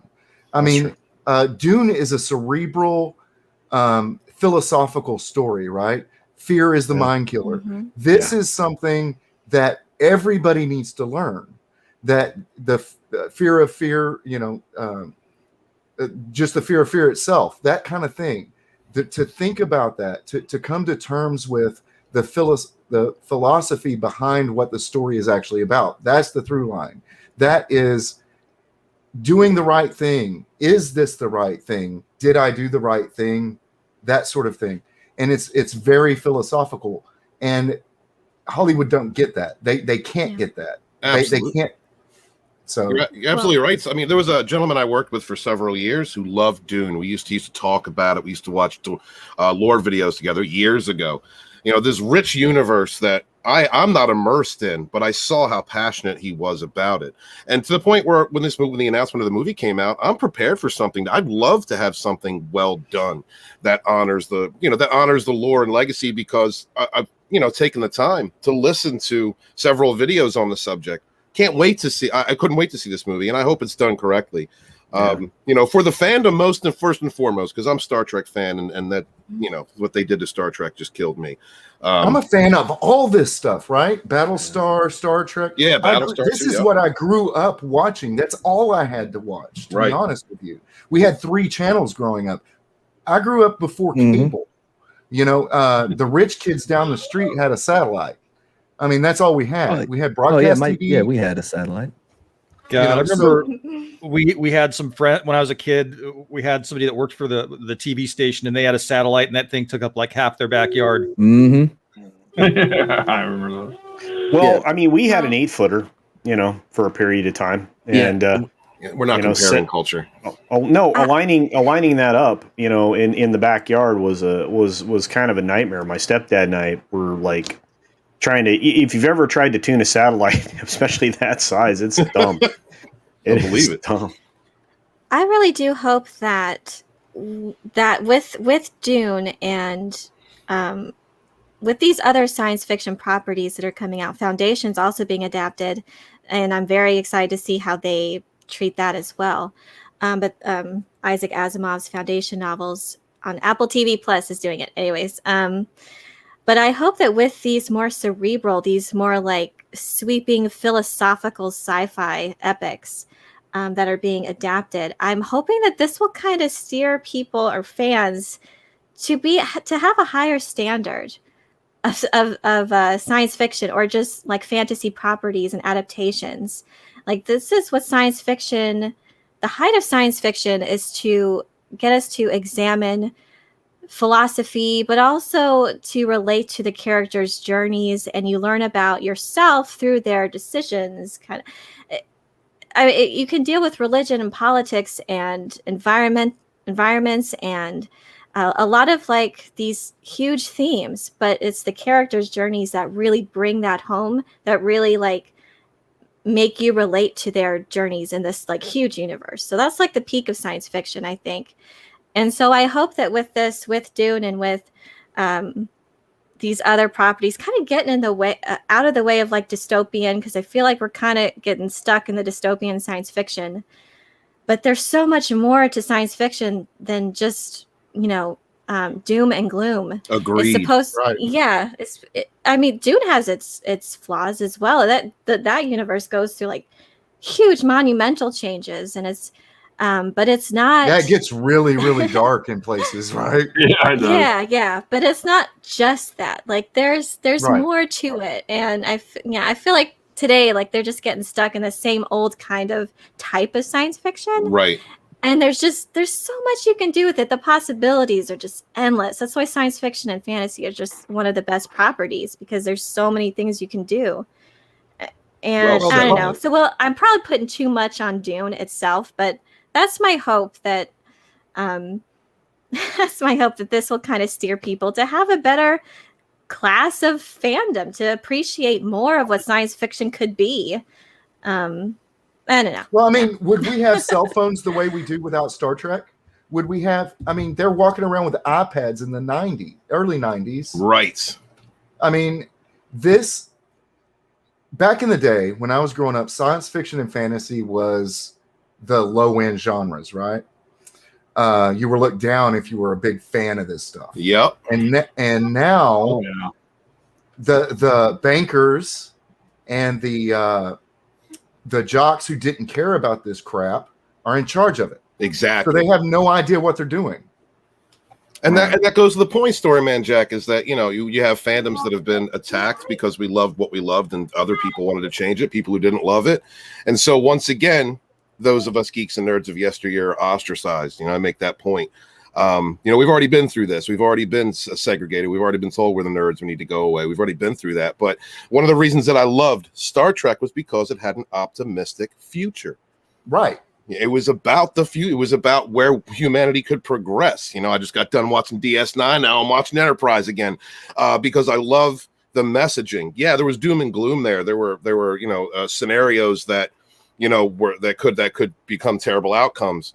But the story was about these heroes. It was about these characters, these people who strive to be the best that they could be and overcome adversity and work together. And that's the messaging that's what I think Elaine's trying to point to, is that that's what these properties can be. They don't have to be all doom and gloom and apocalyptic, and end of the world scenarios. It can be about a progressive march toward the future, a better future. That's why I love Star Trek. And it leads somewhere too. Look at the Star Wars sequel trilogy. Where did that lead? Like, what was the point? I haven't been near a playground in a long time to see kids playing, but I know that when I was growing up, we would play as like, okay, I'm going to be Luke and you could be Han Solo. All the blaster, you have a lightsaber, whatever. Kids fantasizing and playing about this stuff. Obviously, like Star Trek, it inspired a whole generation of astronauts and scientists and physicists. I mean, so many stories. But you don't see that, and you don't see kids being inspired by these. You don't see. I've never seen a kid saying, "I'll be Poe and you be Finn," and we're whatever. That doesn't happen. They're like, "I'll be PewDiePie, you be Ninja." Like, oh man, I'm so inspired to be an Instagram model. I'll tell you something really weird. I saw my niece playing with her friends. They're like, she's 11. All of her friends are into anime, and they literally make believe like My Hero Academia, and there are all these other characters that they go out and pretend to be nowadays. And I'm like, that's actually kind of funny. That goes into the whole comic books versus manga stuff. But yeah, I never see any kids outside like pretending to be like sad, but not even like Spider-Man or Batman or anything like that. Like, who's pretending to be Rey Skywalker? I wanted to be Lionel. Who the hell is Rey Skywalker? Who's pretending exactly? Who's pretending to be Poe? When I was a kid, we would get sticks, branches, and pretend that we were Luke and we were fighting Vader. And nobody does that anymore because Hollywood does not care. Yeah. They have I zero be the one care. to bypass the compressor this time. Well, storytelling's gone out the window. Incompetence. I think it's incompetence. I think the quality of writing has gone down by the people that they bring in. If you look at Disney Plus and what they're doing with Marvel, they bring in these people who have a story that they want to tell, regardless of if it fits in the canon or if it contradicts anything. Whatever it is, they're going to get rid of it because their story comes first. That's why you don't see Falcon doing a local ad like commercial for a mattress so he can have money to save his parents' boat. How you're one of the most famous people in the world. You telling me nobody's offering you to what's that game? What's that game? Everybody has as a sponsor on YouTube. I always forget it. Shadow Legends. Yeah. You tell me Shadow of Legends, like they didn't ask Falcon, hey man, like are you kidding? He shouldn't even have had to do commercials, man. Come on. Right? damn. Yeah, he should have said, "Hey, my parent, somebody's about to Tony lose Stark their is boat." like, Tony Stark dies, and then he's like, sorry, all my money's for my kid now, or whatever. You Avenger people can just figure out your own shit. No, There wasn't 15 different VPN companies. Money for the Avengers, There wasn't 15 different VPN companies like, hey man, can you just slap your logo, like our logo, on your wings? VPN. So I have a theory on this. In 2006-07, whenever the writing strike happened, all these directors and producers and executives said, and they've always felt this way about writers. Writers are the bottom of the barrel. Writers are the people who get paid the least. They're the people who, so they said to themselves, why do we give in to SAG when we can, or the Writers Guild, when we can just hire anybody to write this stuff? Heck, I can write it myself. And they've continued that trend. They're paying the bottom dollar to the lowest tier people to write these things. I mean, they paid what's her name how much money to write about a rock? A rock, bro. It's obvious too. A motherfucking rock. Like with what AFK was bringing out. AFK said that's what all the good storytelling. It's all going to anime now. That's why you get so many of these big popular. Is because people will go to where the good stories are. Whatever format you want to use, whatever title you want to slap on it. I mean, there's a reason why people loved The Expanse.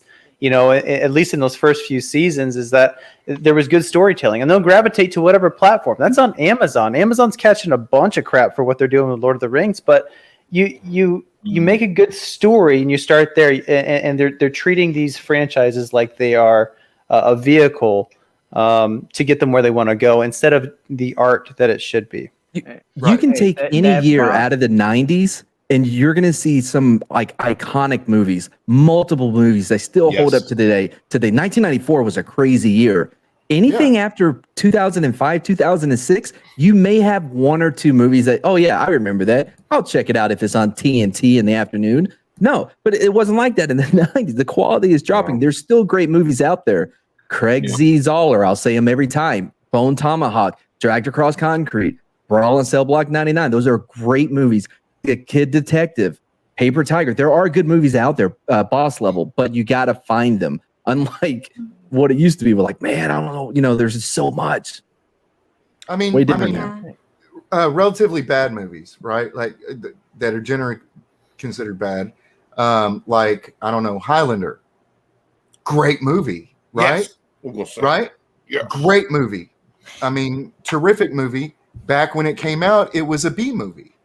Mm-hmm. Right? But it's better than anything we're getting now. Absolutely. Yeah. Way better. Well, at this point, Batman and Robin is starting to look pretty good. You like them bat nipples, huh? I mean, we watched The Talking Cat and like it was good, right? No, it wasn't. But look, I hate to do this, but we are an hour and 45 minutes in, and we need to wind down and get some folks over to Machiny 90s stream. I am so grateful that all of you were here today. This panel was amazing. I didn't think I could handle 10, but we did. And obviously now I can have 10 out here, and I can have some people set up in the back room as well. So that's new, a new feature I was able to utilize today. And Nerd Cookies and Knit Cookies, thank you so much for being here. Is there anything that you guys would like to plug? I'm going to go ahead and make you solo here. Well, thank you so much, Culture, for inviting us. This was an amazing chat with the panel. Always love talking about Dune, so that's great. We did release a video today as well if you are interested in checking out the ornithopters of Dune. So check that out. We also cover Lord of the Rings, Battlestar Galactica, a bunch of other sci-fi fantasy news and lore. We love diving into these universes and, just presenting the lore, and hopefully whatever comes out based on them, the audiences will know, the source, and they can decide for themselves, how the treatment of the adaptation went. So yeah, I'm very excited to see Frank Herbert's work. We'll see. Hopefully I'm hopeful. I really am. From all that I've seen, I'm hopeful. So I think there's reason for hope. So yeah, come check out the channel Nerd Cookies. I also have Nerd Cookie Arcade, my gaming channel. You can follow that on Twitch and on YouTube. I stream simultaneously, and we post the highlights on the YouTube channel as well. So that's Nerd Cookie Arcade. And also Pop Cookies channel on YouTube is where I cover pop culture news, commentary, a bunch of other like pop culture stuff. But yeah, I think that's it. Oh, no, I think that's great. Nick, do you have anything to add? Because I know you're a producer extraordinaire. Don't say anything problematic. She's been having a lot of fun with the, I think with the gaming. That's kind of when she wants to be productive, but she wants to play games. So that's the kind of the avenue for that. So I think she might start doing that a little more often. So check her out over on Twitch.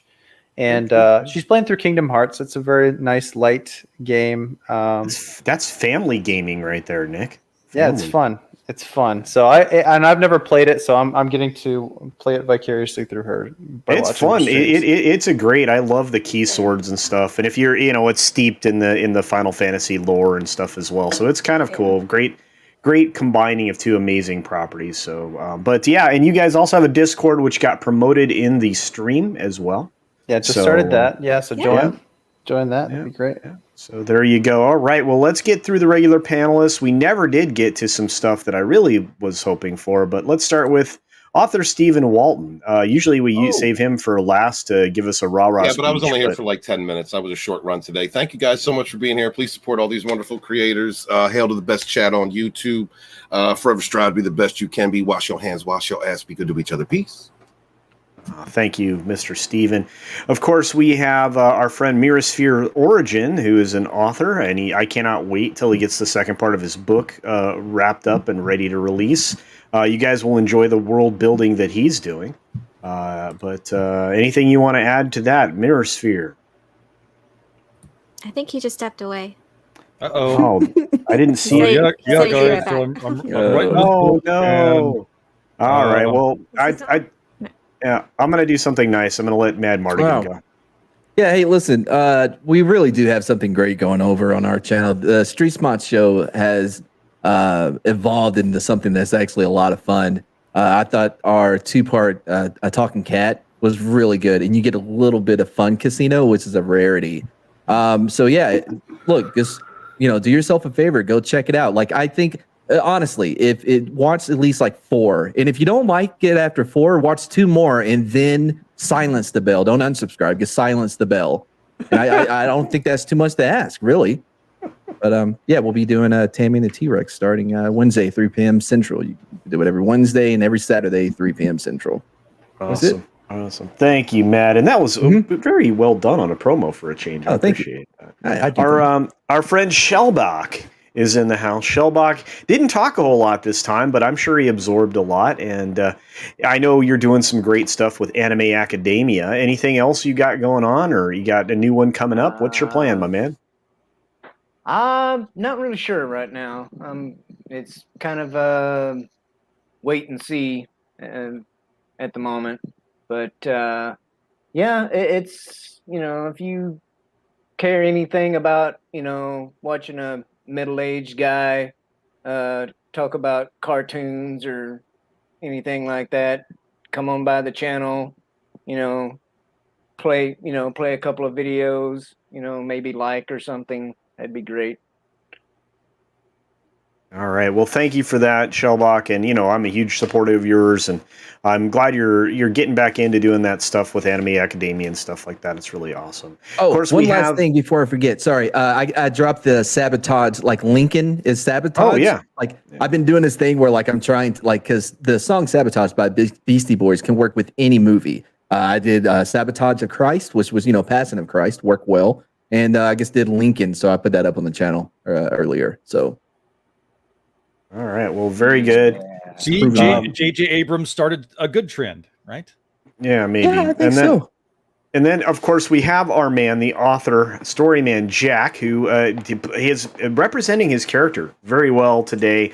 Cannot wait for these stories, guys. Get plugged into this as soon as it happens. Go ahead and go for it, Jack. Yes. So I write stories. I put them on YouTube. They're all original of almost every genre. And I'm actually going to release another Circles Riven tonight, and then I've got to get a picture over to Culture. He's going to help me with a thumbnail, and I'm going to have a horror western uploaded this week. All right. I'm pumped. I really am pumped. I'm excited. I've been excited for this. I got a little insight up front, and I this is the kind of stuff I enjoy, so I'm looking forward to it. So thank you, Jack. And if you think you're subscribed, go check, because every time I get over 355, YouTube cuts like 6 to 10 subs out from under me. So I know how you feel, man. I know how you feel. And the man that has returned, our other author here on the panel, Mirror Sphere's Origins, who, as I said before, when he ran away from the screen, I can't wait for the second part of his book and for all of you to see it. Anything you want to do real quick here, Mirror Sphere? Yeah, just having fun. I got to do some more stuff.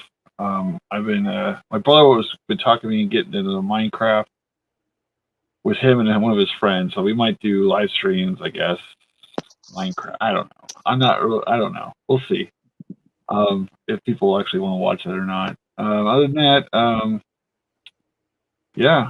just looking forward to all you guys, and can't wait to see you guys next week. Sounds great. Well, great. Keep being the great dad that you are, my man. You got your hands full. All right, my man. And of course, our very own version of Joe Rogan, or the very best version of himself, a great friend of mine, someone I like to stream with multiple times a week. I feel very privileged. Runs a massage parlor. Wes Moody of the Wes Moody Massage Facility. Anyway, how's it going, Wes? It's going great, and it's always a pleasure to be here. Thought you ran the show like a pro, given the large panel that we had, and what an amazing panel we had today. Loved having the cookies on, and of course, our regular panelists. And of course, we had the best chat on YouTube, which we always do, because, turns out awesome people attract other awesome people, and birds of a feather flock together. And so we're happy to have you in our flock. I talk about pop culture, current events, occasional conspiracy theories, occasional card talk, gaming streams, and I'll vlog about whatever the heck I want to, because it is my webcast. Today, at some point, I'm going to be doing a Doom Eternal Let's Play. I'm on the second mission, and there's going to be mucho gratuitous violence and beautiful graphics. So hope to see you there. Thank you very much, Wes. I appreciate that. And the amazing AFK Bard, who needs to do more stuff, AFK. Need to start getting back to it. I know. Every time you come to me, you ask me to pimp myself, and I don't have anything to sell for you. I'm sorry. I just like chilling. I used to read a lot and do some reviews and stuff. And I really do want to go back to doing something like that. I just need to kind of find a way to balance it with work, because at the end of a long work day, I just don't feel like doing anything. So, but it's nice that I can come here and hang out and everything. And y'all are really cool. So thank you. Well, and I absolutely appreciate that. And I know that I didn't get to a lot of the super chats that were there, at least not to read them, but I left them highlighted for a long time. If you felt cheated, I can do a super chat square up at some point, but we really want to push everybody to go over and check out Machine's stream. Pop in there, stay for a bit, check out all the great artists he has on there, all the people he promotes. Be sure to throw him a like. He's like no other, just a great human being. And beyond that, thank you all for being here today. I really appreciate it. We had an amazing group of people for we had 60 for a long period of time. We also had Script Doctor in the chat, who I want to get Script Doctor back on here if he's ever available again. Yeah, Script was talking junk on an actor, but that's a man. That's he said he had Batman legs. Like he described his legs as Batman legs at one point. I just want to clarify. He ignored everything I said to him, so he's dead to me. Beyond that, I just want to say thank you again. And I'll end the stream the way I always do, with a little post. Actually, we're going to add a little post movie in here because of all the Star Wars love that we had on this stream. I can't believe how important it was that we had it. But anyway, here it goes. And then, of course, the regular ending. Thank you, guys. Have a great day. Fade in. Fade in. Wash your ass.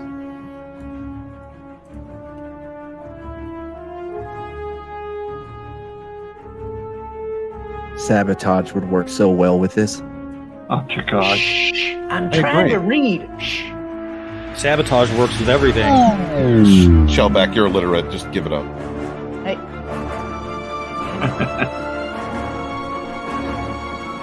Told you not to tell people in public. Is that sporking? Maybe fight for the right to party.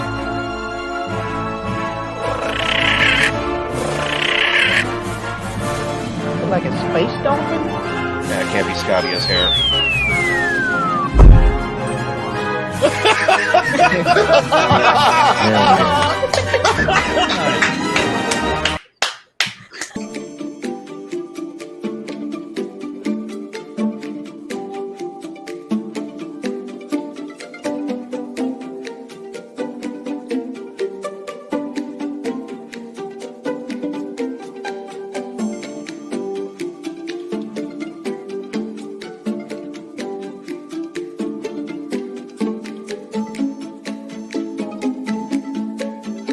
God, when does it end?